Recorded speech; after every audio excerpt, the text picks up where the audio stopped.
Presenta el gobierno federal la estrategia Acapulco se transforma contigo para reactivar el turismo y la reconstrucción del puerto. La inversión, 8,000 millones de pesos, incluye la creación del centro integralmente planeado.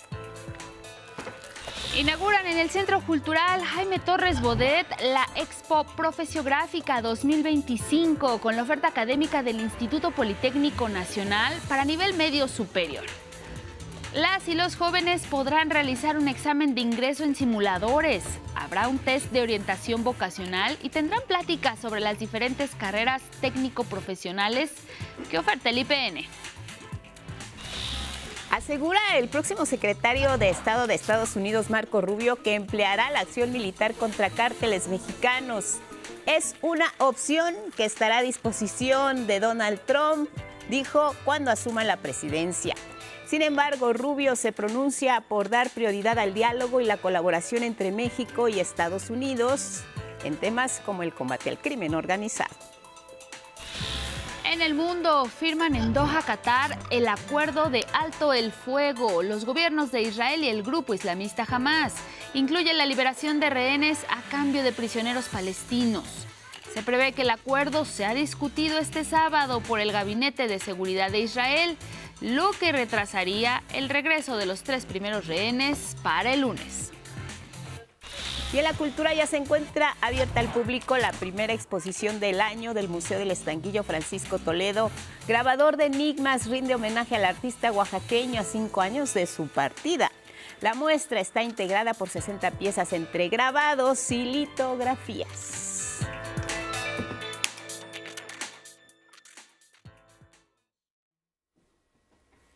Terribles imágenes, porque lo que vemos también tiene que ver con ellos, con los animales. Hay patitas ulceradas, pulmones llenos de humo, el pelaje blanco cubierto de ceniza gris. Imágenes tristes, son seres vivos, los animales que también han sido afectados por las llamas en Los Ángeles, California. Y es que en los últimos días los incendios se han fortalecido, los vientos de Santa Ana siguen operando. Esta condición climatológica ocurre entre octubre y febrero debido a la presencia de estos vientos extremadamente secos y al mismo tiempo calientes. Es lo que está en el sur de California avivando las llamas. Se combina el viento, el calor, la sequedad y los bosques son un combustible fértil para ellos. Están arrasando, como hemos visto en las imágenes recientes. Hasta ahora se calcula, se estima que más de 400 animales han sido rescatados de entre las llamas, lo mismo perros que gatos, que fauna de la localidad, también caballos, mapaches, comadrejas, nutrias, castores, búhos, coyotes, zorrillos, pumas, osos negros, ciervos y ardillas. Los grupos de protección de animales se han dado a la tarea de recibir a muchos de ellos. Algunos todavía con quemaduras y otras lesiones. Buscan darles un hogar, un lugar seguro para que sobrevivan. La fauna también es frágil ante el cambio climático, pero ahí estamos nosotros, que podemos ayudarlos y hacer algo más por ellos.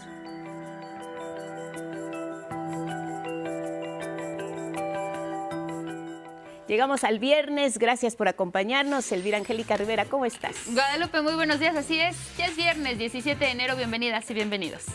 Como siempre ya lo saben, lo más relevante aquí en nuestra pantalla. Gracias Lía Vadillo, Magdalena Alejo, Jimena Raya, alternan y son nuestras intérpretes en lengua de señas mexicana. Ustedes nos pueden seguir en redes sociales y también ver en la página de 11 Noticias Digital. Nos pueden escuchar y seguir también a través de Radio Instituto Politécnico Nacional. Estamos en el 95.7 de FM. Le recordamos que también puede acceder a nuestra página a través del código QR que usted puede seguir en nuestra pantalla 11noticias.digital. Le invitamos también a que nos comparta, por supuesto, su opinión y sus comentarios y puede usar el hashtag 11noticias.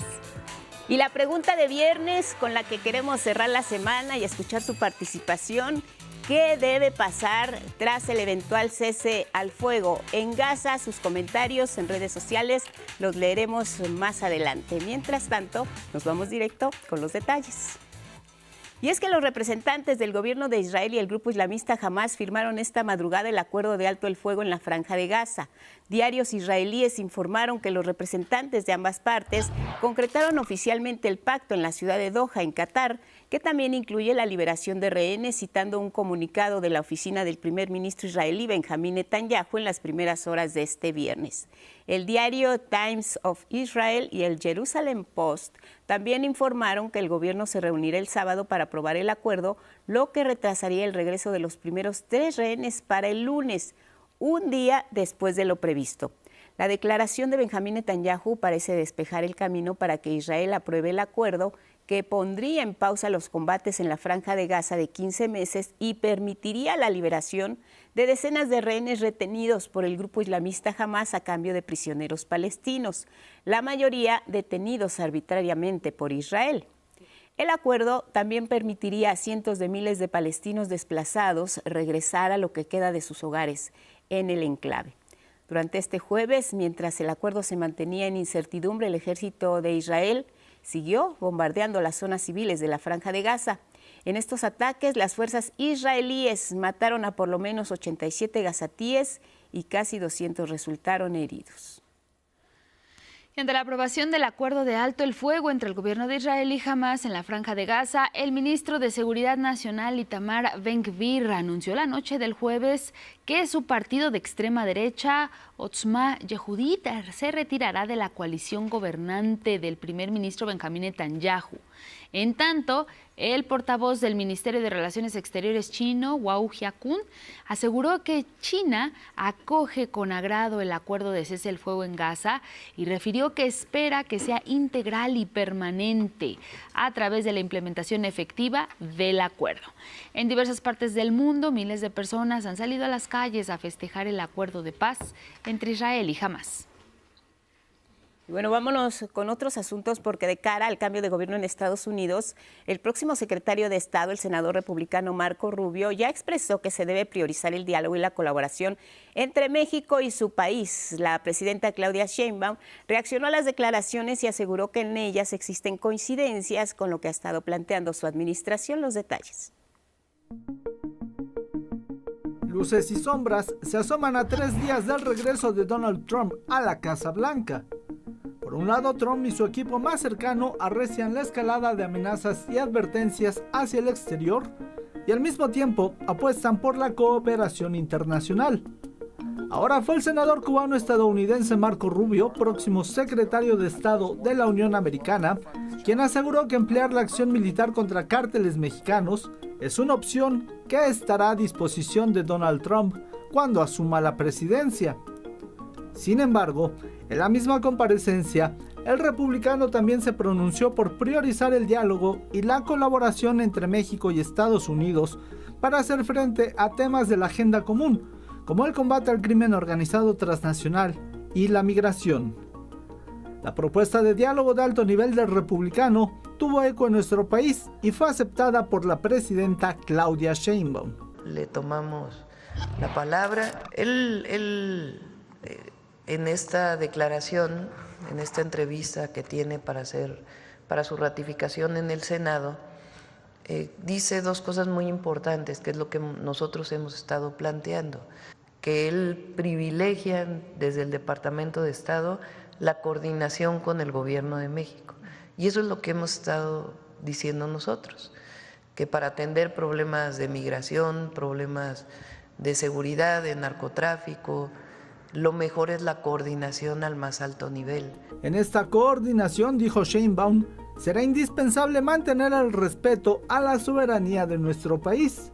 Además, propuso que en el diálogo bilateral se incluyan otros temas como el tráfico ilícito de armas a nuestro país. Coordinarnos para disminuir la incidencia delictiva en México, para evitar el paso de armas de Estados Unidos a México y al mismo tiempo para que nosotros contribuyamos en todo lo necesario para disminuir esta crisis de fentanilo que tienen en los Estados Unidos y todo lo que tenga que ver con la seguridad de ambas naciones.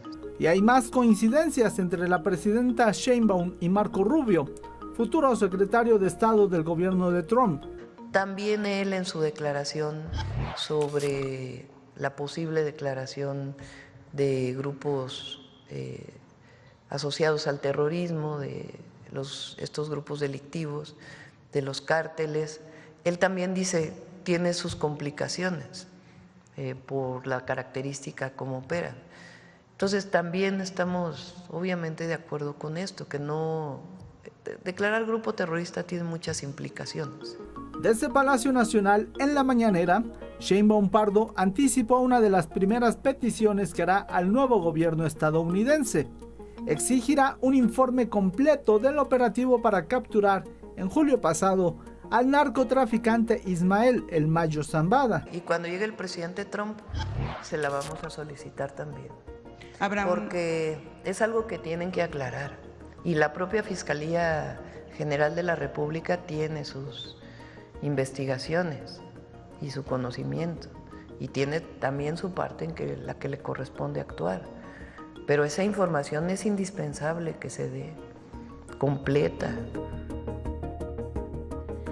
Y en ese sentido, la presidenta Claudia Sheinbaum cuestionó a quienes se han dedicado a cabildear una posible intervención extranjera en asuntos nacionales.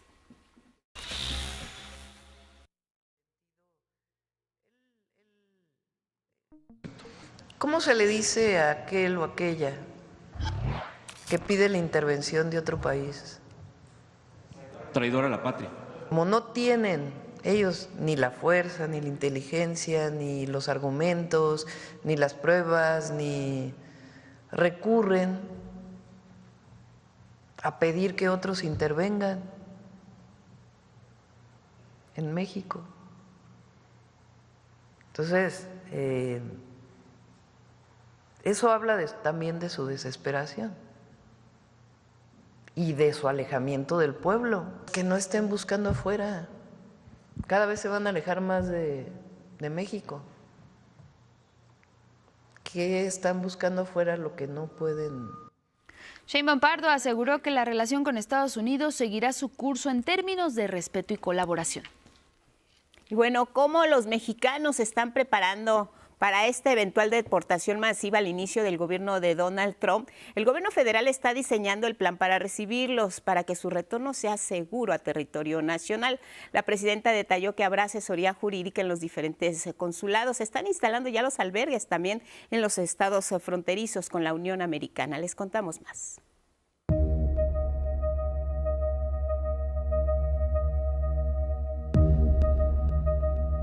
El gobierno de México cuenta ya con una estrategia para defender y recibir a las y los connacionales que radican en Estados Unidos, frente a la posibilidad de que sean repatriados. El plan contempla varios frentes. La protección consular a través del programa de asistencia jurídica que se fortaleció con 329 contratos para asesorías legales externas en materia civil, laboral, penal, migratoria y administrativa. Este apoyo se dará en las 53 oficinas consulares que hay en Estados Unidos, que ya difunden información sobre el debido proceso ante una detención. Además, ya se plantea habilitar albergues operados por las Secretarías de Marina y de la Defensa para recibir a quienes sean repatriados, para después trasladarlos a sus estados de origen. Rosa Isela Rodríguez, secretaria de Gobernación, resaltó el apoyo que se les ofrecerá. Como gobierno mexicano, vamos a defender a nuestros hermanos y hermanas mexicanas y a destinar lo que sea necesario para apoyarlos, porque nuestros paisanos que viven en Estados Unidos juegan un papel muy importante en las economías de ambos países.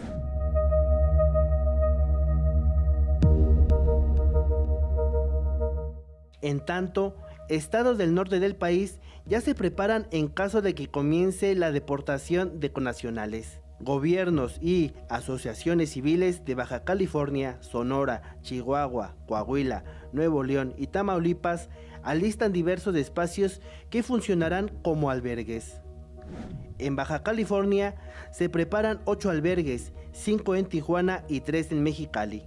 En Sonora, el gobernador Alfonso Durazo anunció que hay lugares en toda la frontera para recibir a los connacionales. Hay lugares en toda la frontera, en Nogales, Agua Prieta, San Luis Río Colorado, Hermosillo, pero tenemos una capacidad de 9,800 espacios. Mientras que en Chihuahua, uno de los 2 estadios de béisbol que tiene Ciudad Juárez podría habilitarse como albergue para recibir a los migrantes de acuerdo con autoridades locales. Por su parte, el gobierno de Coahuila anunció la habilitación de 4 espacios en Acuña y Piedras Negras. Ambos municipios son considerados como puntos de cruce migratorio por su cercanía con la frontera norte. En Nuevo León, las Casas del Migrante, a cargo de la Iglesia Católica, habilitó 1,500 camas en diferentes refugios y, de ser necesario, acondicionará las parroquias de 29 municipios. Mientras que en Tamaulipas, el gobierno de Américo Villarreal tiene preparados 9 albergues en los municipios de Nuevo Laredo, Matamoros y Tamaulipas. Oscar Reyes, punto de referencia. Y mira, tan solo 3 días para que Donald Trump asuma su segundo periodo como presidente de Estados Unidos, miles de mexicanas y mexicanos que viven en Nueva York continúan con sus labores cotidianas, pero con incertidumbre. Y es que esto lo ha causado las amenazas precisamente del próximo presidente por posibles deportaciones. Mi compañero Luis A. Méndez nos cuenta la historia porque estuvo allá.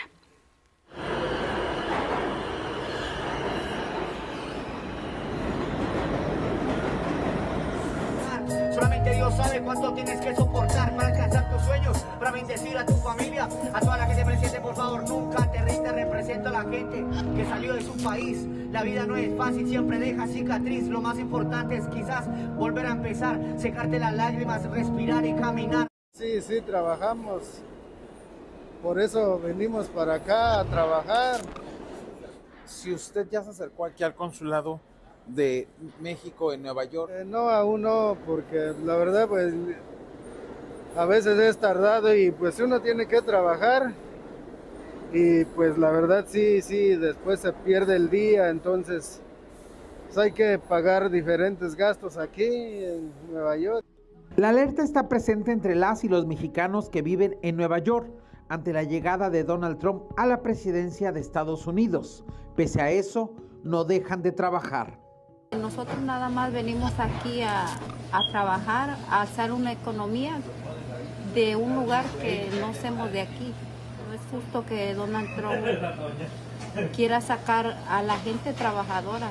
Por años, los y las connacionales han aportado a la economía estadounidense con su trabajo y pago de impuestos, y a la mexicana con las remesas, y esperan un apoyo del gobierno de la presidenta Sheinbaum. Ok, mire, presidenta, lo que quisiéramos nosotros en general, todos los que migramos aquí a Estados Unidos, que revise cada consulado y que tenga gente que esté pendiente de cómo nos tratan a nosotros, cómo nos ayudan, cuáles son nuestros beneficios, que no se pongan tan racistas con nosotros, que traten de ayudarnos. O sea, cómo nosotros podemos acceder a estos consulados sin que nos den mucho problema, que nos echen la mano, pues, de verdad. Que haya más servicios, que tengamos más apoyo, más que nada el apoyo de ella, que no nos dejen solos en las sombras como siempre. Ante el anuncio de la presidenta de un plan para atender a las y los mexicanos en Estados Unidos, hay esperanza. Sí, la presidenta Sheinbaum va a ayudar, sí, porque hasta ahora sí estamos mirando la respuesta. El 20 de enero, Donald Trump asume su segundo periodo como presidente de Estados Unidos. Mientras tanto, las y los mexicanos siguen en su día a día y contribuyen en un país que no es suyo, pero al que ayudan con su trabajo. Luis A. Méndez. Y vámonos con el otro vecino de México, que es Canadá. La presidenta Claudia Sheinbaum informó que durante la reunión con empresarios de ese país ya confirmaron su interés de seguir invirtiendo en México. Se reforzó, dijo, la relación y el plan de trabajo bilateral. Se prioriza el cuidado al medio ambiente y las condiciones que son justas para los trabajadores, las y los mexicanos.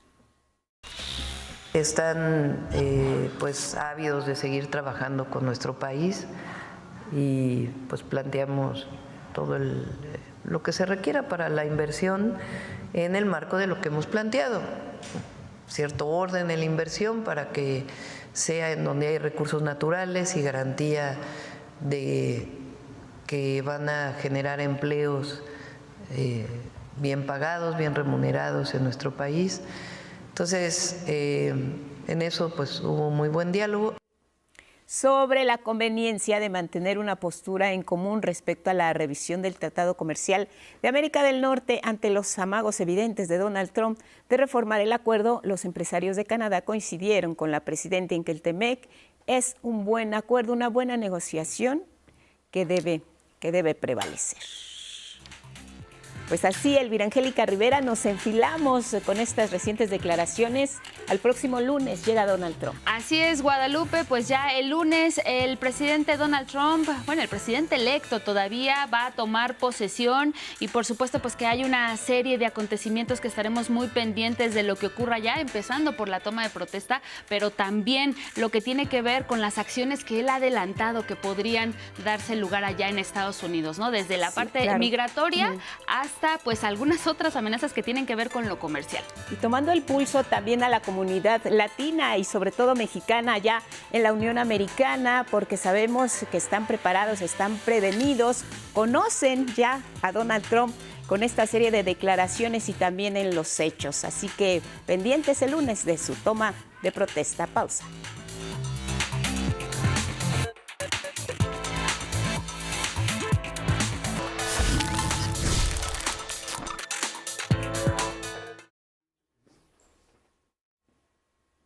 A las 6:30 en la hora del centro queremos agradecer la comunicación esta mañana con Moisés Garduño, maestro en estudios de Asia y África con especialidad en Medio Oriente por el Colegio de México y doctor en estudios árabes e islámicos contemporáneos. Estamos ante el escenario de lo que es esta firma del acuerdo de paz entre Israel y Hamás. Doctor, ¿cómo estás? Un gusto saludarte. Buenos días. Guadalupe, muy buenos días. Saludos para usted y la audiencia. Moisés, platícanos si esta eventual firma del acuerdo de paz entre Israel y Hamás no la ves como colgada de alfileres, de que en algún momento pudiera llegar a ser vulnerable, sobre todo por las acciones ofensivas de las últimas horas, pese a ya haberse anunciado este acuerdo por parte de Israel. Sí, bueno, se dijo que iba a entrar en vigor el día del domingo. Sin embargo, hay muchos claroscuros, sobre todo en la segunda y tercera etapa. La información que tenemos es que prácticamente el cese al fuego es más bien un intercambio de rehenes por prisioneros. Y hay muchos detalles sobre cómo y cuántos serían los rehenes de esta primera etapa. Como usted muy bien comenta, el problema empieza a partir de la segunda etapa, que es donde incluso el ambiente político israelí también puso muchas trabas para firmar el acuerdo al propio primer ministro Benjamin Netanyahu, sobre todo porque Hamás estaba tratando de poner también los nombres de aquellos prisioneros que pudieran ser intercambiados y esto pues es claramente un asunto de seguridad nacional para Israel, en el entendido de que hay gente como Marwan Burguti, por ejemplo, que pudiera causar muchos problemas al escenario político israelí, pero que para los palestinos es prácticamente como un héroe y como una persona que podría incluso hasta unir algunas facciones políticas palestinas. Sin embargo, el gran problema es realmente la falta de garantías que hay por parte de Israel en el momento en el que en el acuerdo no se establece que no pueda volver al escenario de operaciones y así lo requiere, ¿no? Y ese es un gran problema para este y para cualquier otro acuerdo que se pueda firmar de esta naturaleza, Guadalupe. Tendríamos entonces que tomarlo con mucho tiento, con mucha cautela. Ha habido actores involucrados que se han expresado anteriormente, pues de alguna manera deslindándose de la situación en la franja de Gaza y por eso precisamente a eso me refería. Si estamos en una situación muy delicada, en una línea muy delgada que pudiera romperse en cualquier momento. Otra de las cosas que pudieran romper el acuerdo es que los políticos de derecha y de ultraderecha en Israel, como Ben-Gvir o como Smotrich, han amenazado al primer ministro de renunciar al gobierno de coalición en caso de que se firme un acuerdo, o al menos de que no den garantías de que se pueda volver al escenario de guerra después de la primera etapa. Claro.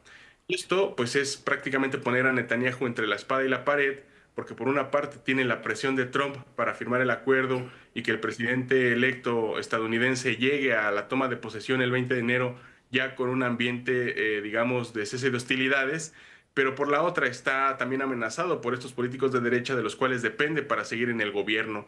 Así que yo pienso que Netanyahu va a tratar de convencer a estos políticos para que acepten por lo menos la primera etapa y convencer a ellos de que es buena idea acompañar a Trump en un cese de hostilidades en la toma de posesión, y ya después de que se intercambie la primera oleada de prisioneros, es decir, que pasen los primeros 42 días, ya estaremos viendo de qué material está hecho este acuerdo, Guadalupe. Claro, y también si de alguna manera ha cambiado o se ha sensibilizado, o nos dirás tú, Moisés, cómo llamarle a la postura también de Benjamín Netanyahu, acusado de crímenes de guerra, con un juicio del que fue señalado que tendría que realizársele. Por lo pronto, pues también bajo este escenario, este tema queda en segundo término, Moisés. En principio, la opinión pública israelí pues va a tratar de profundizar en estas rupturas a nivel político que hay. Pero evidentemente Netanyahu depende de la guerra y depende del aletargamiento del conflicto, no solamente con Gaza, sino también puede ser en otros frentes, con Yemen o incluso con Irán, para seguir, digamos, librando estas órdenes de aprehensión que tiene no solamente ante la Corte Penal Internacional, sino también al interior del propio Israel, sobre todo con una pues acusación de parte de la Corte Suprema de Justicia por corrupción, desvío de fondos y otras cosas que tiene pendientes Netanyahu ahí, y que realmente el día que termine realmente la guerra, ese será el primer día que empiece el problema y el fin de la carrera política de Netanyahu. ¿No estaríamos entonces también en un escenario que podría ser como la antesala de reconocer al territorio palestino, ya como se ha expresado en foros internacionales también? Esa sería, digamos, la parte más optimista de todo este asunto, sobre todo después de 15 meses de masacres y de violencia sistematizada. Sin embargo, todavía hay cosas que también hay que preguntar a los propios palestinos sobre si están listos para aprovechar la oportunidad que la crisis dentro de Israel presenta. Esta división entre israelíes judíos, entre israelíes seculares, entre gente que apoya a Israel, a Netanyahu, y gente que lo repudia, es algo que los palestinos podrían estar aprovechando para unir facciones de una vez por todas y llegar a una hipotética tercera etapa más unidos que nunca, sobre todo hablando de facciones políticas como Hamas, como Al-Fatah, la propia Autoridad Nacional Palestina, que tiene que reformarse. Y esto es algo que solamente los palestinos tendrán que hacer y tendrán el desafío que afrontar. Y solamente así se podría hablar entonces de una verdadera ruta de paz que pudiera sumar hacia una Palestina libre e independiente. Pero mientras no haya una unión entre los palestinos y mientras Netanyahu siga siendo impune ante la comunidad internacional y el derecho internacional, este escenario esperanzador se ve difícil, sobre todo con la llegada de Donald Trump, que siempre ha sido 100% un político que ha apoyado a Israel en todo momento de su carrera. Sí, un aliado. Estados Unidos siempre ha mantenido esa línea y no se espera que Donald Trump la vaya a cambiar. Si nos vamos ahora, Moisés, del otro lado, a la Franja de Gaza, lo que vemos es una ciudad completamente destruida. Ahora dicen, van a regresar los desplazados, millones de personas que han tenido que salir por las condiciones en que se realiza esta ofensiva. Desplazados que ahora regresan a un territorio donde también serán desplazados en las mismas condiciones por la devastación que hay ahí. Sí, la gran pregunta es que el acuerdo dice que la gente de Gaza, sobre todo del norte, va a poder regresar a sus hogares, pero el problema es que estos hogares están destruidos. Exacto. O sea, siempre preguntamos a qué hogares van a regresar y en qué condiciones van a regresar y qué garantías les van a dar de que no volverán a ser desplazados, sobre todo porque las tropas israelíes, en el momento en que se empiecen a desplegar, pues también se corre el riesgo de iniciar fuego, como se ha visto también en el rompimiento del cese al fuego que se hizo con Líbano hace unos días también. Entonces, la cuestión humanitaria, como bien se comenta, Guadalupe, es una cuestión que requiere muchísimo trabajo por parte de actores multinivel, actores locales, regionales e internacionales. Pero la gran pregunta es cómo se va a reconstruir Gaza al mismo tiempo que Israel dice que quiere destruir a Hamás. El propio Blinken, con estimaciones de inteligencia estadounidenses, dice que Hamás ha reclutado tantos soldados como los que perdió durante la guerra, con lo cual pues está hablando de que Hamás, aunque perdió a sus líderes importantes como Yahya Sinwar o Ismail Haniyeh, pues en realidad tiene todavía una estructura operativa muy grande dentro de la Franja de Gaza y será muy difícil reconstruir algo dentro de Gaza, sobre todo socialmente hablando, sin Hamás. Con lo cual, pues se abre la disyuntiva sobre qué tipo de reconstrucción estaremos pensando y cuál es la definición que tiene Israel de eso y la definición de los propios palestinos de Gaza. ¿Quiénes, por último, Moisés Garduño, no pueden soltar el tema como actores políticos principales de lo que viene ahora tras este eventual acuerdo de paz? Bueno, tenemos que ver a la derecha israelí, que es la parte de todo el conflicto, que tiene una ideología anexionista, pues que tiene una política de violencia sistemática y que ha llamado públicamente al castigo colectivo de los palestinos y que se niega a dejar el poder a menos que sea para terminar de completar el plan que ellos siempre tuvieron desde un principio del conflicto, que era reasentar Gaza, al menos reasentar el norte de Gaza. Y si nos damos cuenta, pues este tipo de planes van en contra del espíritu del plan de reconstrucción que se está pensando desde la parte palestina, sobre todo después de este cese al fuego que esperemos entre en vigor el domingo y que sea sistemáticamente sostenible en las etapas 2 y 3. Pero otro actor también que seguirá teniendo un poder no solamente simbólico, sino real en el terreno, pues también es Hamás, que ha crecido su popularidad no solamente en Gaza, sino también en Cisjordania, y que pues ha sido una parte fundamental para este cese al fuego porque los mediadores han trabajado con ellos y no con la Autoridad Nacional Palestina. Otro actor es Mahmoud Abbas, que se niega a dejar el poder y se niega a reformar la Autoridad Nacional Palestina, pero hay que decir que esto es necesario para la propia salud de ese órgano político, que es el que lleva la bandera simbólica de Palestina ante Naciones Unidas y que busca el reconocimiento, pero desde la ruta liberal muy cercana a los Estados Unidos. Y finalmente, pues Irán, que aunque ha tenido grandes bajas, sobre todo por la muerte de Nasrallah y de Haniyeh, pues es un país que realmente depende de estos aliados para seguir teniendo un mínimo de seguridad regional, junto con actores cercanos como Rusia. La caída de Bashar al-Assad realmente fue un golpe muy bajo, pero está por verse si los iraníes se van a rendir para dejar el Mediterráneo Oriental libre a los israelíes y sus aliados, o reaccionarán con el paso del tiempo con otro tipo de estrategias para seguir dotando de armamento a Hezbollah, que aunque está debilitado, no ha desaparecido. Claro, pues ahí está el análisis, Moisés Garduño. Maestro, gracias por habernos acompañado esta mañana en 11 Noticias, especialista en Medio Oriente por el Colegio de México y doctor en estudios árabes e islámicos contemporáneos. Fuerte abrazo, buenos días. Abrazo, Guadalupe, muy buenos días y saludos a la audiencia. Muchas gracias. Gracias por la información y el análisis. Y nos vamos con asuntos ya nacionales tras los embates de los huracanes Otis y John en Acapulco, uno de los puertos más importantes del país. En materia turística, su reconstrucción y apoyo a los habitantes se ha convertido en una prioridad de esta administración. Se han puesto en marcha las estrategias para que este 2025 se apliquen 8,000 millones de pesos en las zonas más dañadas. Les contamos. Se trata de una inversión en los próximos años de alrededor de 8,000 millones de pesos para agua, para mejoramiento. La estrategia de Acapulco se transforma contigo, ahora es una realidad. La tarde de ayer, la presidenta Claudia Sheinbaum Pardo firmó el decreto que, además de dar luz verde a este proyecto, incluye la creación del centro integralmente planeado, que tiene el objetivo de saldar la deuda que se tiene con las y los habitantes de Acapulco al llevar a cabo la reconstrucción integral de las zonas afectadas por el paso de los huracanes Otis y John, especialmente en lo que corresponde al derecho de acceso al agua potable. ¿Pero cómo se logrará esto? A través de dos ejes. Uno, que el sistema de aguas de Acapulco funcione independientemente de cualquier situación.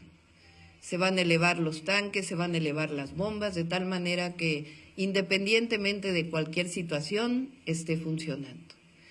Se van a desasolvar todos los ríos,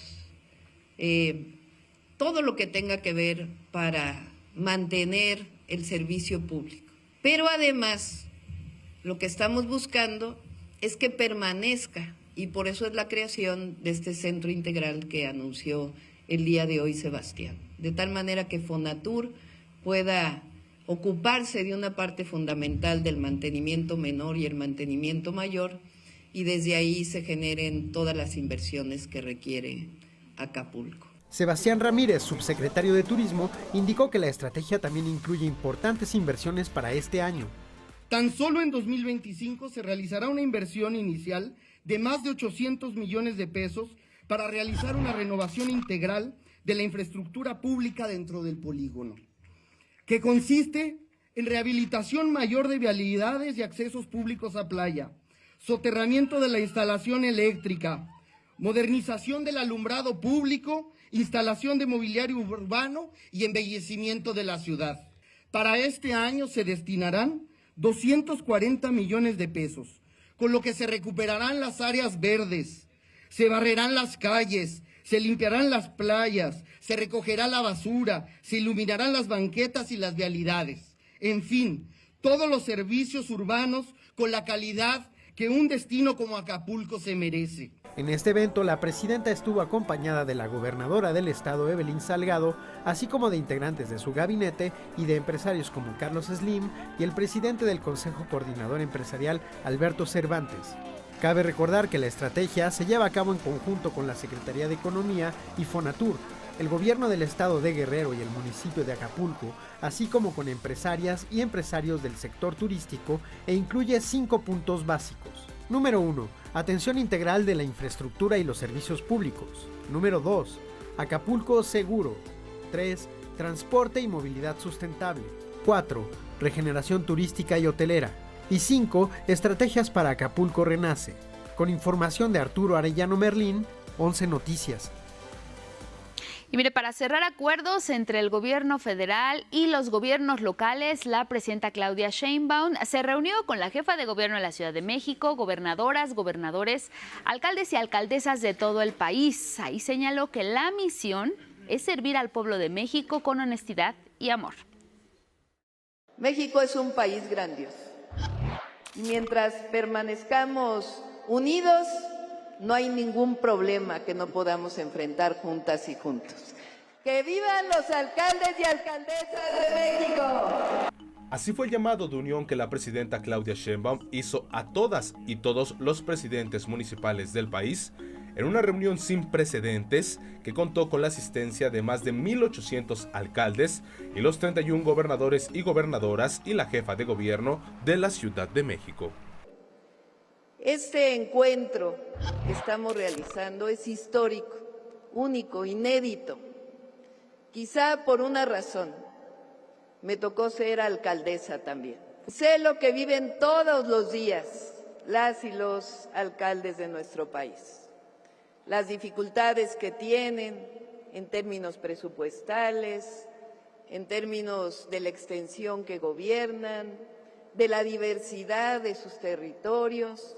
Les pidió trabajar en unidad con 4 temas principales en favor de las y los mexicanos. Primero, en la entrega directa de recursos del Fondo de Infraestructura Nacional a las comunidades indígenas y afromexicanas. Aseguró que más de 13,000 comunidades de este tipo en todo el país se beneficiarán de la entrega directa de estos apoyos. Reconociendo a los pueblos y a las comunidades como sujetos de derechos por primera vez, de tal manera que se va a distribuir a partir de la organización de las propias comunidades. A partir de asambleas van a decidir en qué quieren destinar su recurso y se va a entregar de manera directa. Les pidió también delinear un plan maestro para contrarrestar la escasez de agua, mejorar la infraestructura hidráulica y que todas las comunidades tengan acceso al líquido.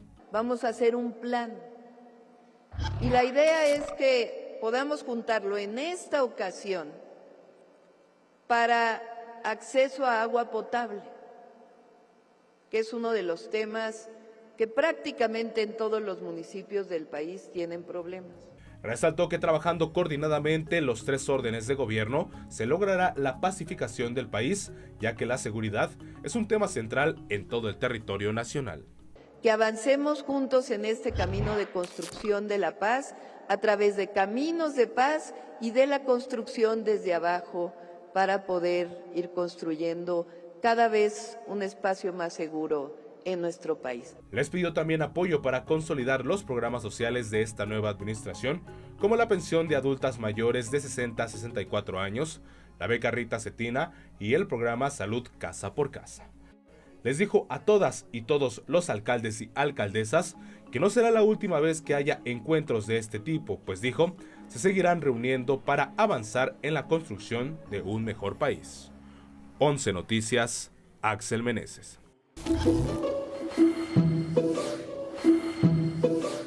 ¿Cómo estás, Ismael Marcelo? Buenos días. El estado del tiempo. Hola, ¿qué tal, Guadalupe, Angélica, amigas y amigos del 11? Muy buenos días. Vamos a conocer el pronóstico del tiempo para este fin de semana. Mañana llegará el norte y noreste del territorio mexicano el Frente Frío 24, impulsado por una masa de aire ártica que originará el desplome de las temperaturas en Chihuahua, Coahuila, Nuevo León, Tamaulipas, Durango y Zacatecas. El domingo descenderán las temperaturas en el centro y oriente del país y el viento del norte se intensificará nuevamente en el Golfo de México e Istmo de Tehuantepec.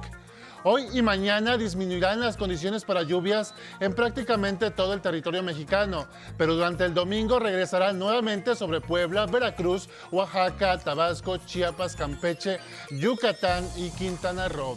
Para el resto del país, el frente frío originará un intenso frío en el norte del territorio mexicano. Las recomendaciones de las autoridades son abrigarse con al menos 3 capas de ropa, tomar bebidas calientes para mantener el calor corporal, ingerir alimentos ricos en vitaminas A y C y evite los cambios bruscos de temperatura.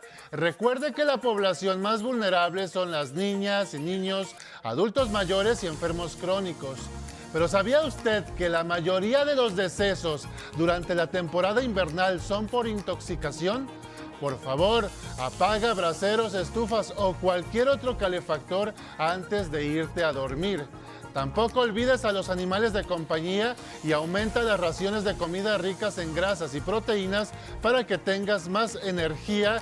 Abrígalas muy bien y también no los dejes al exterior. Ahora vamos con el pronóstico por regiones. Estas recomendaciones van específicamente a nuestras amigas y amigos del norte, pues hoy tendrán vientos de 80 a 110 kilómetros por hora con tolvaneras en Chihuahua, Durango, Coahuila, Nuevo León, Zacatecas y en San Luis Potosí. Mañana por la noche el ambiente empezará a enfriar notablemente. Hoy y mañana no lloverá en Veracruz, Oaxaca, Tabasco y Chiapas, así como en el estado de Guerrero. Pero el domingo, el Frente 24 producirá fuertes aguaceros en toda la región. El domingo amanecerán con viento del norte de 70 a 90 kilómetros por hora en costas de Veracruz y en el Istmo de Tehuantepec. También el viento soplará del norte en la península de Yucatán. El domingo aproveche para lavar su ropa, pues ni hoy ni mañana lloverá en toda esta región y las temperaturas serán calurosas. El paso de la corriente en chorro producirá algunas precipitaciones en Baja California, Sonora y Sinaloa. El viento llegará a los 50 kilómetros por hora y no se descarta esta mañana la caída de nieve o aguanieve en zonas montañosas de Sonora. Cielo medio nublado y condiciones óptimas para realizar actividades al aire libre esperan en Nayarit, Jalisco, Colima y Michoacán. Las máximas rondarán los 30 grados en zonas costeras. Al igual que en la región central del país, no esperamos precipitaciones a lo largo del fin de semana. Las temperaturas caerán hasta el domingo y el lunes en prácticamente toda la región. Por el momento es todo en cuanto al pronóstico del tiempo. Por favor, prepárense para el intenso frío de la siguiente semana y nos vemos el próximo lunes.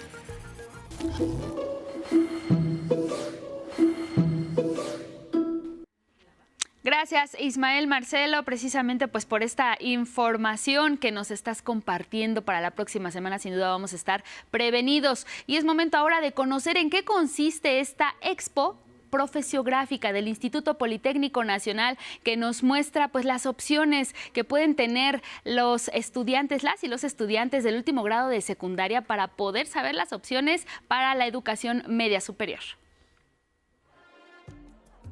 El Instituto Politécnico Nacional abre sus puertas a estudiantes que cursan el último año de secundaria para que se incorporen a la gran comunidad de esta casa de estudios en el nivel medio superior.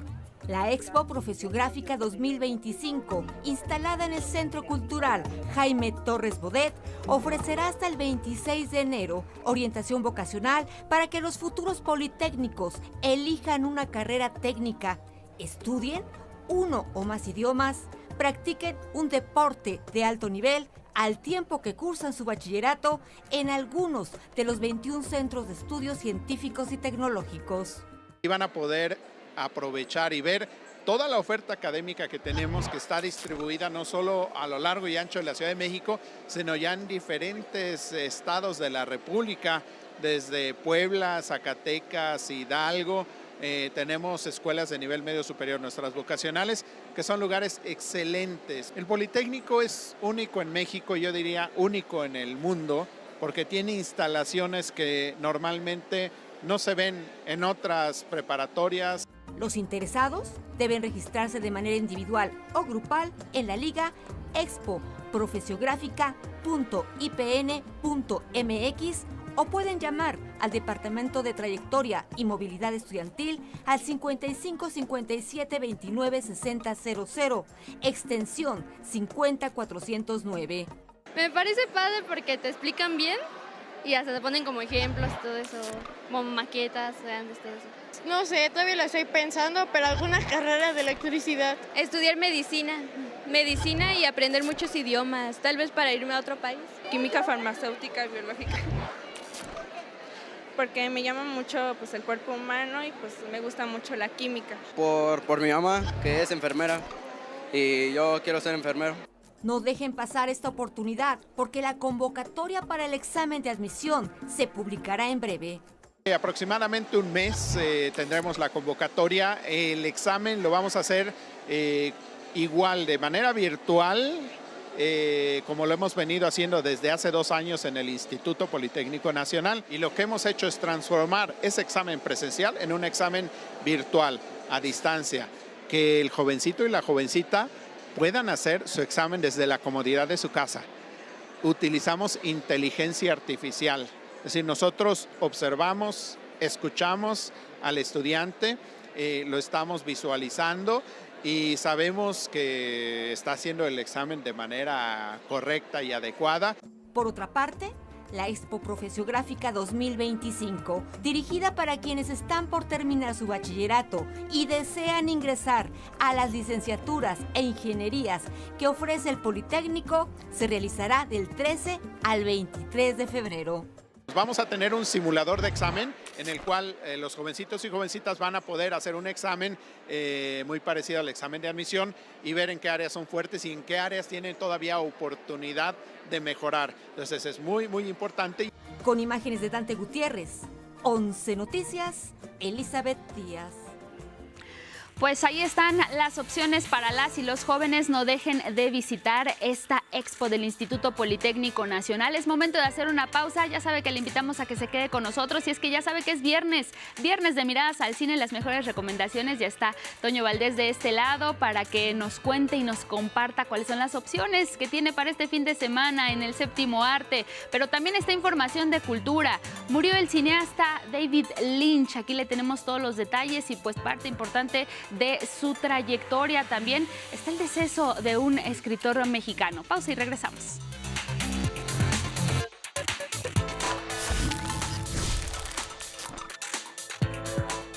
A las 7 en la hora del centro, gracias por sumarse a nuestra pregunta del día. Pues ya la conocen, ¿qué debe pasar Tras el cese al fuego en Gaza, le hicimos al inicio de este espacio y ya saben, al final todas y cada una de sus respuestas. Y nos vamos a otros temas porque es viernes y sabemos que los viernes tenemos pantalla grande. José Antonio Valdés. Toñito. Hola, Lupita, cuéntanos, querida. ¿qué hay en pantalla? Bueno, ¿qué hay en pantalla grande? Bueno, creo que viene una nota después acerca pues de algo muy triste que ocurrió ayer, que es la muerte del maestro David Lynch, pero ya vendrá una nota más adelante, pero había que mencionarlo. Bueno, tenemos 3 películas muy interesantes para este fin de semana. Una película, vamos a arrancar con una película para toda la familia que se llama ¿Cómo ser millonario antes que muera la abuela? Empezamos a oír de esta película que proviene de Tailandia desde que empezó la temporada de premios, porque sigue estando muy presente en las listas de mejor película o de la que pueden ganar mejor película internacional. La historia es la historia de un jovenazo que pues no tiene oficio ni beneficio y se entera que su abuela no solamente está próxima a fallecer por una enfermedad terminal, sino que también pues hay una gran herencia de por medio. Entonces este joven se empieza a hacer muy acomedido con la anciana, empieza a llevarla a sus citas médicas, empieza a convivir con ella, por ahí empiezan a aparecer algunos otros parientes que también quieren su parte, y bueno, lo que ocurre es que lo que podría ser una tragedia termina convirtiéndose en una comedia familiar muy interesante, donde este joven que empieza siendo un cínico y una muy mala persona, pues poco a poco al tratar a su abuela, por cierto interpretada por una mujer de 78 años que nunca había hecho una película, pues finalmente los dos se acaban comprometiendo, se acaban conociendo y acabamos pues teniendo una historia de familia muy interesante. El director es Pat Bunitipat, un hombre que viene de la televisión, que esta es su ópera prima y que ha cosechado buena cantidad de premios para el cine de Tailandia. Así que si ustedes quieren ver un drama familiar que termina en este tono de comedia y a veces también con una lágrima y alguna sonrisa, pues no se pierdan Cómo ser millonario antes de que muera la abuela. Y vámonos ahora con una joya de la animación contemporánea dirigida por Gintz Silvalodis. Flow es sin duda una de las películas que está cosechando también muchos premios internacionales, sobre todo los de mejor largometraje de animación, que se va a enfrentar a grandes gigantes como Pixar o Disney, pero en esta ocasión parece que el triunfo es para esta pequeña película que viene de un país que en algún momento se llamó Letonia, ahora se llama Latvia, y pues con un equipo muy reducido de trabajadores, de animadores. La película nos narra la historia de este gatito que estamos viendo en pantalla, que se enfrenta pues a un mundo, Lupita, donde los humanos ya desaparecimos y todo está inundado. Este gatito se sube a una embarcación donde hay otros animalitos con él, un perro, un capibara, un pájaro, que es el que organiza más o menos el viaje. La película no tiene un solo diálogo y los 4 animalitos pues van literalmente flotando en el agua a lo largo de todo este mundo inundado tratando de sobrevivir. Desde luego, como son especies muy diferentes, pues cada uno tiene sus intereses y la película lo que provoca y lo que pretende es que realmente juguemos a la integración, que no importan nuestros intereses, especies o lo que sea, finalmente todos nos unamos para sobrevivir.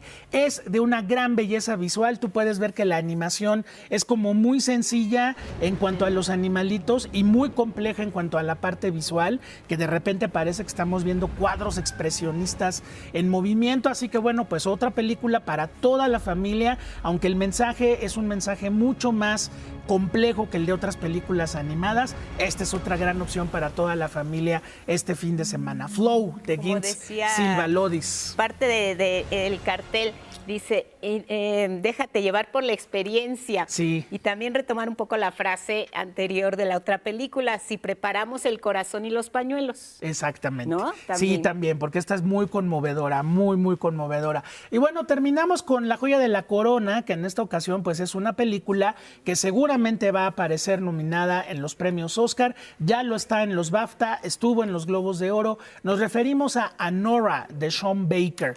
Pues la historia de una joven que trabaja en un bar de desnudistas, que de repente se dedica también a la prostitución y que un día pues conoce al hombre de sus sueños, un joven ruso que tiene todo el dinero y todo el poder del mundo, y bueno, pues que finalmente se enamora de ella, le propone matrimonio, la lleva a lugares maravillosos para que disfrute de la vida.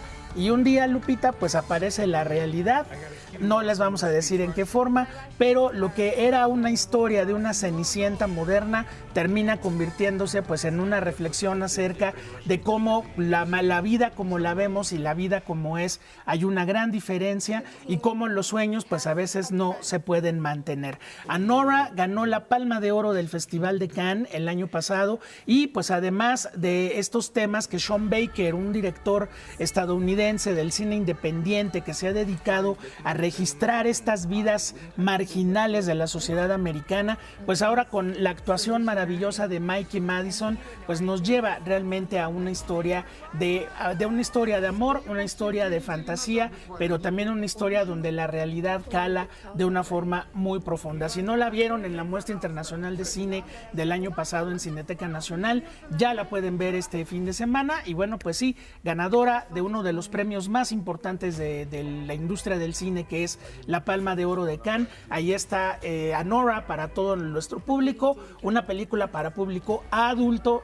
Esta es una película para público adulto, pero que la va a pasar pues muy bien con una película que roza por momentos la obra maestra. Nos encantó. Nos deja siempre con ese deseo de ver las películas, porque tienes el toque, Toñito, de que nos cuentas, pero no nos cuentas, y está súper bien, porque al espectador, al cinéfilo, pues no le gusta que le cuenten esos finales que sorprenden, o esa trama tan específica de las cintas. Como siempre, Toñito, un gusto verte. Gracias, excelentes Lupita. Películas. Muy bien. 2 para toda la familia y una, como dices, para público más adulto. Exactamente. Te vemos la próxima. Muchísimas gracias. Gracias a todos. Buenos Saludos días. en casa. Gracias, Toñito, Lupita. siempre todos los viernes con nosotros. Y bueno, nos vamos ahora a temas relacionados con el mundo, específicamente Estados Unidos. Y sí, el próximo lunes es el día de la inauguración, así le llaman, cuando Donald Trump jure ya como presidente en los Estados Unidos, aunque el protocolo establece que asistan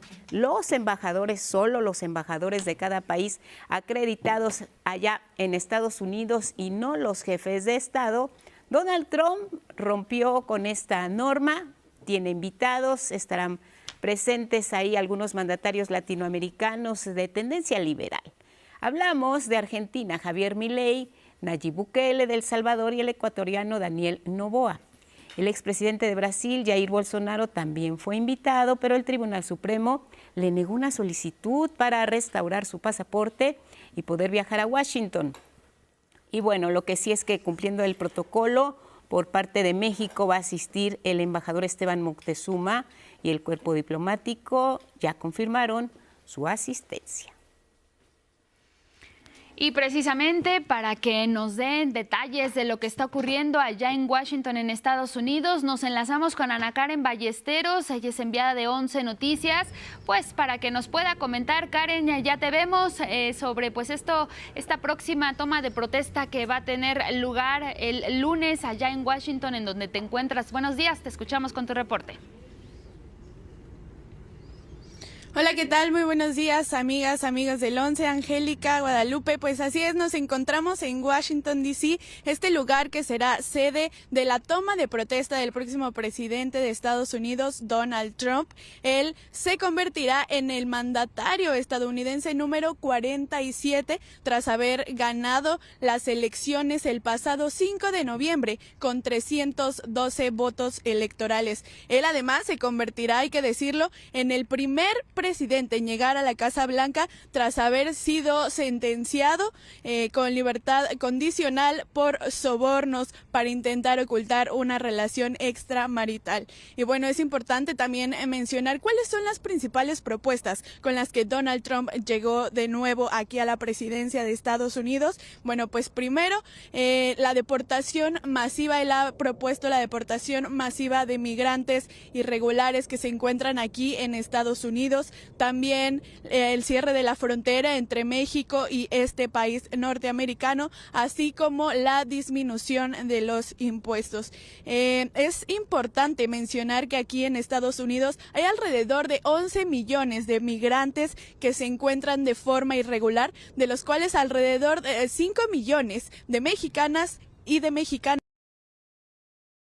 nosotros nos encontramos frente al Capitolio, que es el Congreso de este país, y en este momento le voy a pedir a mi camarógrafo Arturo García que por favor nos muestre cómo ya se están afinando estos últimos detalles aquí en el Capitolio, que será el recinto donde se llevará a cabo esta ceremonia de juramentación en el que Donald Trump pondrá su mano sobre la Biblia y así tomará el cargo del presidente número 47 de Estados Unidos. En este punto que vemos en pantalla es al que más nos podremos acercar, ya que los controles de seguridad pues ya comenzaron. Las autoridades estadounidenses ya han colocado vallas metálicas alrededor de aquí del Capitolio, de la Casa Blanca. Serán alrededor de 42 kilómetros de vallas los que rodearán la zona para crear un perímetro de seguridad desde, pues les comentaba, la Casa Blanca hasta llegar al Capitolio, que es este recorrido que harán el presidente saliente Joe Biden junto con Donald Trump en este simbólico momento de transición. Además, bueno, se estima que en este perímetro haya más de 25,000 agentes de seguridad desplegados.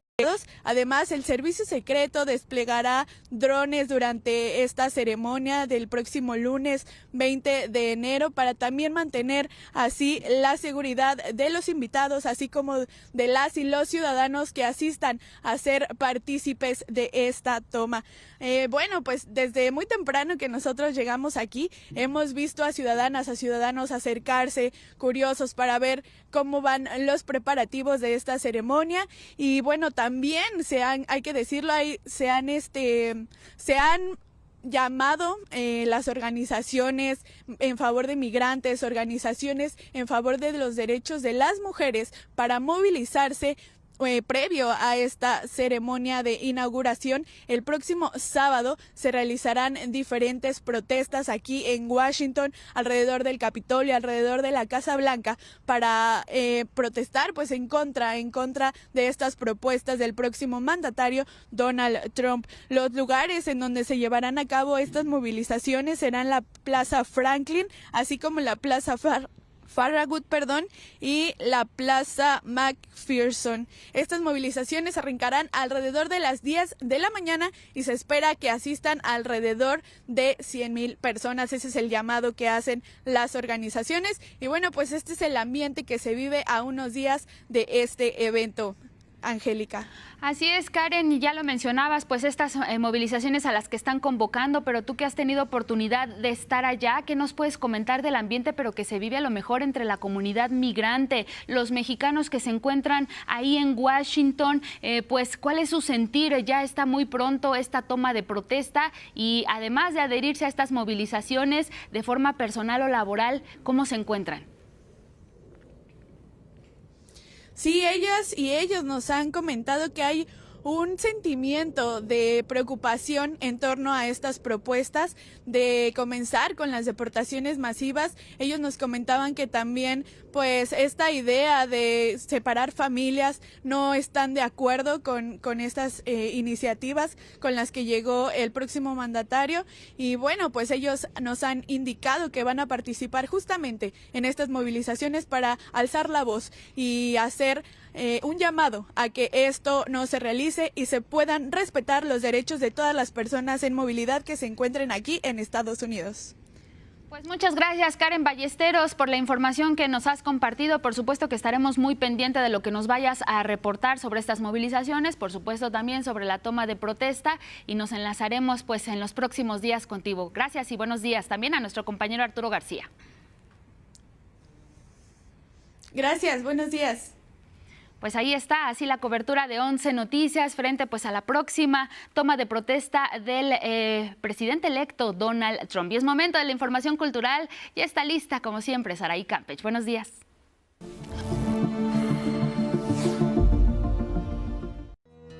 ¿Qué tal, Angélica? Muy buenos días. Pues vamos a conocer la nueva exposición del Museo del Estanquillo, dedicada a Francisco Toledo. Este es un autorretrato de Francisco Toledo, pieza en la que se autorreveló con ese espíritu inquieto y curioso. Sus ojos abiertos y la expresión de asombro nos hace pensar qué pasaría por su cabeza. Es una de las obras que por primera ocasión se exhiben al público y forman parte de Francisco Toledo, grabador de enigmas. Primera exposición del 2025 del Museo del Estanquillo, Colecciones Carlos Monsiváis. Es una colaboración que hizo en los años 70 y principios de los 80 con la Galería Arbil. Entonces aquí lo que vamos a encontrar son 5 carpetas de grabados que hizo el maestro Toledo para esta galería, ¿no? Y vamos a ver todas las facetas, cómo Toledo, la maestría con la que dominó todas las técnicas de grabado, ¿no? Dispuesta en capítulos como Toledo Sahagún, Nuevo Catecismo para Indios Remisos, Toledo Guchachi y Toledo Chilambalam, la muestra presenta una de las facetas creativas del artista oaxaqueño. El maestro siempre estuvo experimentando, todo el tiempo experimentó, combinando técnicas, no se conformaba con solamente una técnica, dominar una técnica, no, él dominó todas y las combinó, ¿no? Y trabaja con el color y trabaja monocromáticamente. Entonces aquí podemos ver esa riqueza, esa experimentación del maestro Toledo. Dispuesta en el piso 4 del museo ubicado en Isabela Católica 26, la exposición tiene carpetas en braille, macrotipo y lectura fácil, y actividades paralelas, todo a partir del 17 de enero. Con imágenes de Ángel Corona y Raúl Mejía, 11 Noticias, Saraí Campeche. Y bueno, una noticia que cimbró a todos los seguidores del cine fue la muerte de David Lynch, quien con sus gafas oscuras y peinado increíble ya mira de más cerquita la luna. I'm wearing dark glasses today because I'm seeing the future and it's looking very bright. Este 16 de enero falleció David Lynch, uno de los directores más destacados del cine contemporáneo, particularmente por explorar y ampliar las nociones de fantasía y surrealismo para contar sus historias. El nombre de Lynch está asociado a algunas de las películas más importantes de la historia del cine, como Blue Velvet de 1986, que destaca por su simbolismo temático sobre el lado oscuro de una ciudad. The first thing I need is to get into her apartment. I don't know if you're a detective or a pervert. En la reconocida serie Twin Peaks, estrenada en 1990, exploró nuevamente los secretos ocultos tras el asesinato de una joven en una ciudad misteriosa.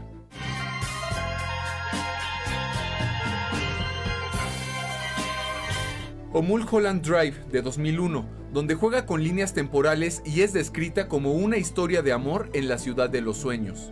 Come on, it'll be just like in the movies. We'll pretend to be someone else. En 2024, David Lynch compartió públicamente su diagnóstico de enfisema pulmonar. La noticia de su fallecimiento a los 78 años fue dada a conocer a través de la cuenta oficial de Facebook de la familia del director, con el mensaje: "Lamentamos informar el fallecimiento de David Lynch. Ahora que no está más con nosotros, ha dejado un enorme hueco en nuestro mundo. Pero como él diría, mantén tu vista en la dona y no en el hueco. Es un hermoso día con un atardecer dorado y cielos azules en su camino". Al momento, personalidades como el productor Steven Spielberg y el director James Gunn han compartido mensajes en redes sociales lamentando el fallecimiento del artista. 11 Noticias, Mauricio Romo.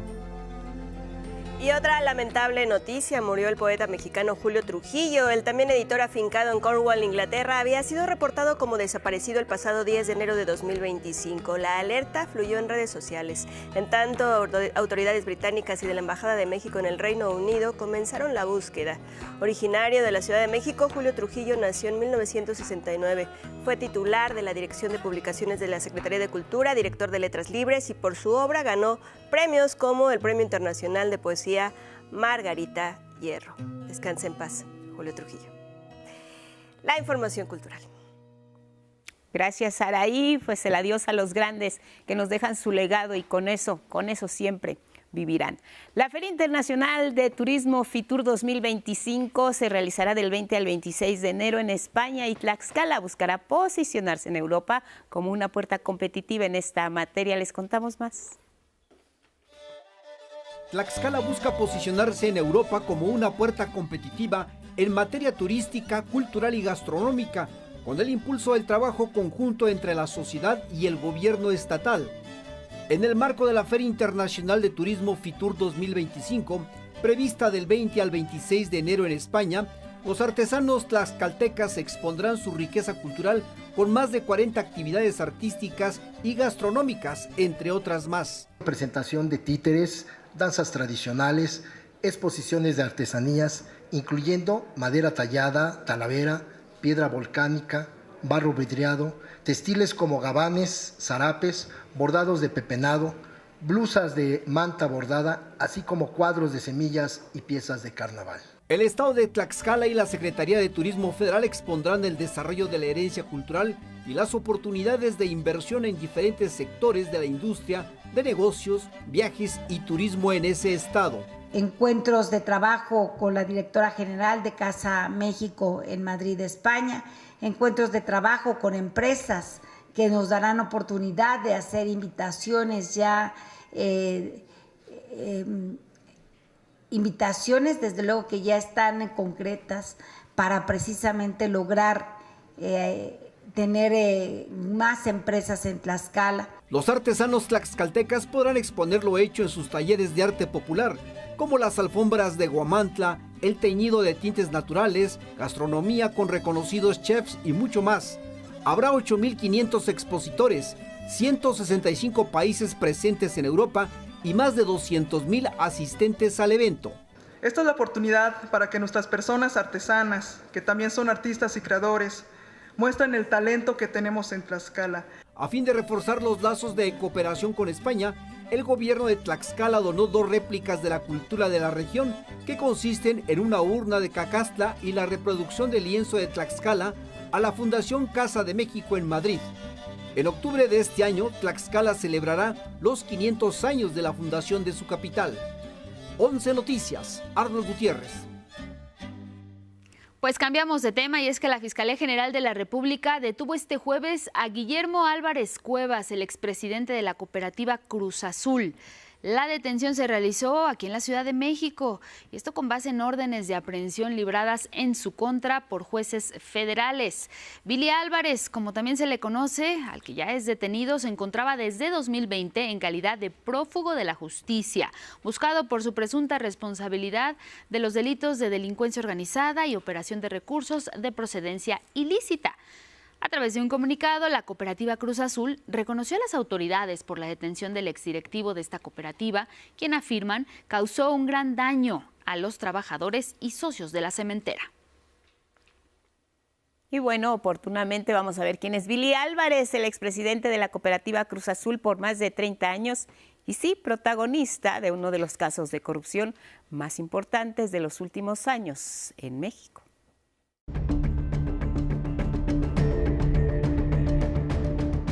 Por más de 3 décadas, Guillermo Álvarez movió a su antojo los hilos de la cooperativa Cruz Azul. Ni en la cementera ni en el equipo de fútbol se movía nada sin su aprobación. Billy asumió la dirección de Cruz Azul en 1988. En lo deportivo, Cruz Azul manejaba miles de millones de pesos, compras de jugadores, algunas espectaculares, otras cuando menos sospechosas. Durante el reinado de Billy, Cruz Azul invirtió casi $400 millones en contrataciones de jugadores, pero al mismo tiempo el club se hundió en su peor crisis. Un solo título en más de 20 años. Varios de esos contratos millonarios eran pagados a los jugadores por una empresa distinta a la cooperativa, es decir, una empresa que hoy es investigada como fantasma.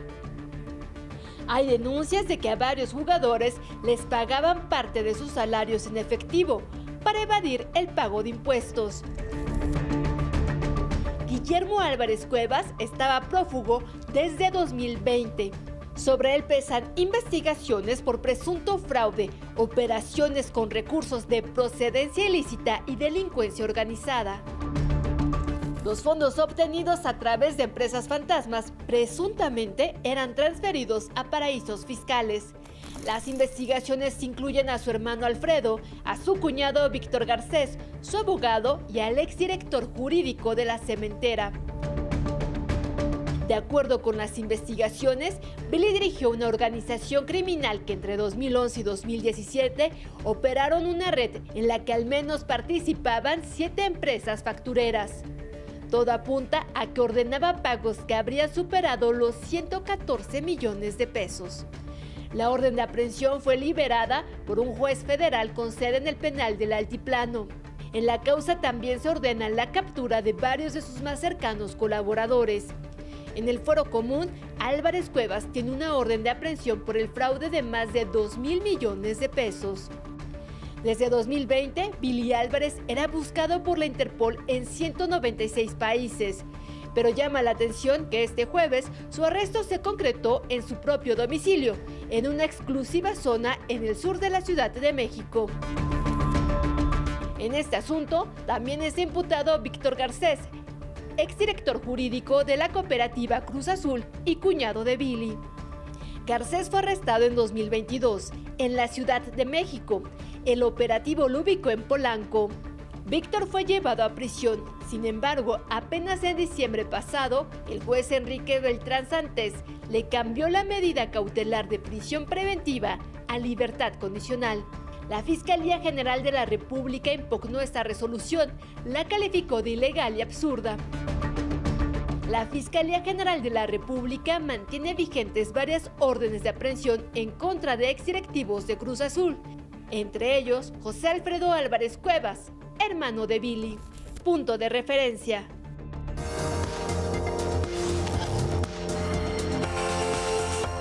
Más información relacionada con el mundo deportivo. Ya está con nosotros, como siempre, Gabriel Sainz. Buenos días. Hola, Jimmy, buenos días. Nos vamos con la información deportiva. La selección mexicana de fútbol anoche, con una victoria ante el Inter de Porto Alegre de Brasil, arrancó su gira por Sudamérica, donde disputará 2 juegos. Fue en el estadio Beira Río, donde los dirigidos por Javier Aguirre se impusieron 2-0 ante el equipo brasileño, gracias a los goles de Eric Lira y Jorge Rubalcaba. Hay que destacar que para estos duelos Javier Aguirre convocó a jugadores jóvenes y pocos elementos experimentados, debido a que este juego no forma parte de una fecha FIFA. Lo que llevó a debutar al canterano de Tijuana, Gilberto Mora, quien se convirtió en el futbolista más joven en debutar con la selección mexicana con tan solo 16 años, 3 meses y 2 días. Lo hizo al minuto 86 para sustituir a Guillermo Martínez. Muy satisfecho porque de verdad solamente trabajamos 2 veces en el campo, más videos y pláticas individuales, pero el trabajo colectivo hoy fue de verdad de buen nivel. Yo en el medio tiempo les dije que había que corregir un par de cositas, no muchas más, y aceptaron, fueron humildes, sacrificados cuando tenían la pelota y verticales cuando la tenían. Personalidad, mostraron personalidad, ¿no?, para enfrentar a este tipo de rivales. Se cumplió el objetivo, ¿no? Es decir, más allá del juego de conjunto que me sorprendió hasta a mí, vi jugadores muy comprometidos con su país, con su escudo, con la selección. Ahora la selección viajará a Argentina para enfrentarse nada más y nada menos que al River Plate. Y ahora vámonos al deporte blanco. En el Abierto de Australia, pese a un gran juego, la tenista mexicana Renata Sarasúa fue eliminada en la modalidad de singles por la italiana Yasmín Paolini, la 4ª mejor del mundo. Mientras que en la modalidad de dobles, junto a la japonesa Miyu Kato, vencieron 2-0 con parciales de 6-4 y 6-4 a la rumana Mónica Niculescu y a la estadounidense Sofía Kenin. En la siguiente disputa se enfrentarán a Ludmila Samsonova y a Elisabetta Cuacchiaretto. Y en la rama varonil, la modalidad de dobles, los mexicanos Miguel Ángel Reyes Varela y Santiago González avanzaron a la segunda ronda, mientras que Santiago González, junto con el austriaco Lucas Miedler, superaron a los japoneses Takeru Yutsuki y Seita Watanabe. Y este fin de semana se definen los equipos de la ronda divisional de la NFL rumbo al Super Bowl 59, y estos son los datos. Todo está listo para que este fin de semana se jueguen los encuentros definitorios de la ronda divisional de la NFL rumbo al Super Bowl 59, que se celebrará el 9 de febrero. Pero esta temporada llega con algo nuevo. Si bien los Jefes de Kansas City se establecen en la instancia como la franquicia más exitosa al momento, con un bicampeonato y 4 apariciones en los últimos juegos del Super Bowl, la Conferencia Americana puede jactarse de tener una consistencia sólida en los mismos 4 equipos en la ronda de los playoffs. Y es que junto al equipo de Patrick Mahomes, Cuervos de Baltimore, Tejanos de Houston y Bills de Buffalo avanzaron a la ronda divisional, al igual que hace un año, algo que había pasado solo una vez hace 12 temporadas. Sin embargo, la Conferencia Nacional no puede presumir esta consistencia, y es que hay equipos que después de muchos años regresan a competir en esta fase, como los Comandantes de Washington, que por primera vez desde 2005 lograron ganar un partido de playoffs. Los Comandantes rompieron una racha de 20 años sin presencia en una ronda divisional al vencer 23-20 a Bucaneros de Tampa Bay con un gol de campo, anotado por el pateador Zane González, de ascendencia mexicana. Uno de los equipos más constantes son las Águilas de Filadelfia, de los favoritos de la Conferencia Nacional, que sumaron con este año 16 veces pasando a esta ronda. Leones de Detroit se colocó por segunda vez consecutiva en esta ronda al ser el mejor equipo de su conferencia, con 15 juegos ganados y 2 perdidos, mientras que los Carneros de Los Ángeles lograron demostrar su fuerza en los playoffs, al llegar por cuarta ocasión a las divisionales en sus últimas 5 temporadas. Con información de Naomi Rodríguez, 11 Noticias. Y ahí están los equipos que disputarán estas finales divisionales y seguirán a la ronda de las finales de conferencia. Vamos a ver de qué equipo salen más correas. Hasta aquí la información deportiva. Angélica, muy buen día.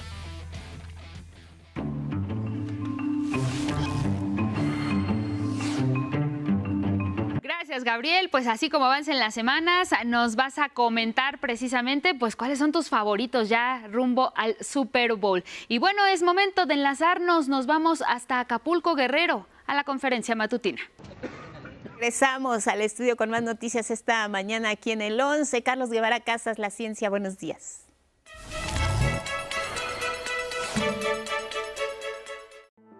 Gracias, buenos días también. Y ahora vamos a conocer un par de gafas muy diminutas y que sirven para corroborar los beneficios potenciales de un medicamento contra el Alzheimer.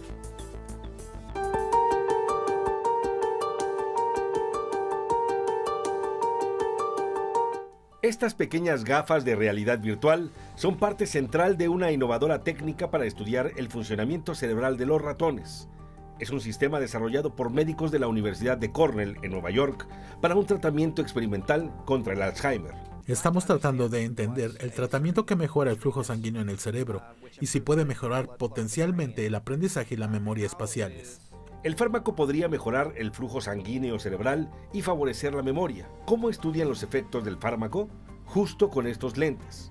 Los expertos colocan la cabeza de los roedores en una suerte de casco que registra fijamente los impulsos neuronales. Verifican de este modo si el tratamiento funciona. Para tranquilizar a los animales y para que realicen actividades que den luces sobre su memoria, se les monta sobre una banda móvil y los microlentes de realidad virtual simulan senderos. Cuando se le fija la cabeza, obviamente el animal no puede moverse, pero aquí es donde entra en juego el truco de la realidad virtual, ya que, aunque un animal tenga la cabeza fija, puede navegar por un entorno virtual. Para caracterizar su memoria, analizan también reacciones, por ejemplo, cuando el ratón encuentra manchas negras a su paso que lo alertan. Sí, es muy útil que estén engañados, pues podemos hacer muchos experimentos interesantes. Los expertos aseguran que los ratones en este protocolo reciben recompensas de agua azucarada. Lo cierto es que estos pequeños lentes de realidad virtual pueden ahora emplearse para otros estudios de especies pequeñas. 11 Noticias, Rafael Guadarrama. Y bueno, vamos a otras noticias. ¿Puede la memoria influir en lo que comemos? Es algo de lo que le informaremos en otro momento. Y ahorita, casi como si hubiera estado planeado horas después del lanzamiento del New Glenn, este nuevo cohete competencia para Elon Musk. La empresa, precisamente este magnate, realizó el 7º vuelo de prueba de su nave Starship, con la que Elon Musk busca en algún momento enviar misiones tripuladas a Marte. Es, recordemos, una nave muy imponente por sus dimensiones, con todo y el propulsor mide 121 metros de longitud.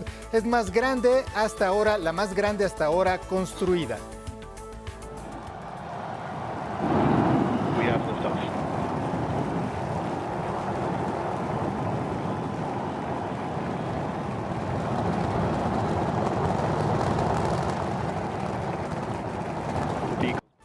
Y Starship se elevó con potencia desde una base en Texas y tuvo un éxito parcial. Hablando primero de lo bueno, cumplió el objetivo de regresar al propulsor llamado Super Heavy a posarse de manera autónoma en una plataforma que tiene 2 brazos robóticos. Una maniobra de gran precisión que realizó SpaceX por segunda ocasión y que emocionó a propios y extraños. Y desafortunadamente, 8 minutos después del despegue, se perdió súbitamente la comunicación con Starship. A partir de imágenes en redes y más tarde a través del propio Elon Musk, se informó que la nave se desintegró en pleno vuelo. Sus restos se vieron como jirones de luces de Bengala cerca de Turquía y debido a esto Starship no logró desplegar unos satélites como había estado programado.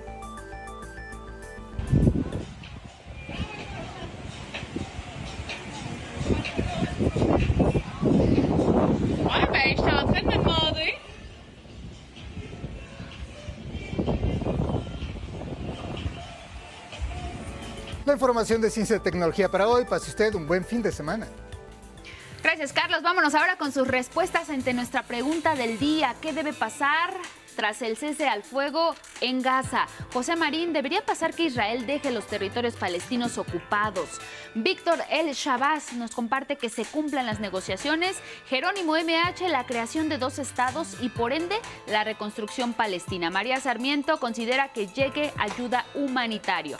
Elena Coronado, que exista ayuda psicológica de por vida, sobre todo para niños y mujeres. Y bueno, sus respuestas en X ahí las pueden seguir. Ayuda 60%, la ayuda humanitaria, y leyes que blinden la paz 40%. Gracias por sus respuestas. Guadalupe, nos vamos. Nos vamos, Elvira Angélica Rivera. Los esperamos el lunes en esta nueva etapa que inicia 11 Noticias. Hasta entonces, buenos días. Así es, buenos días. Que tengan excelente fin de semana.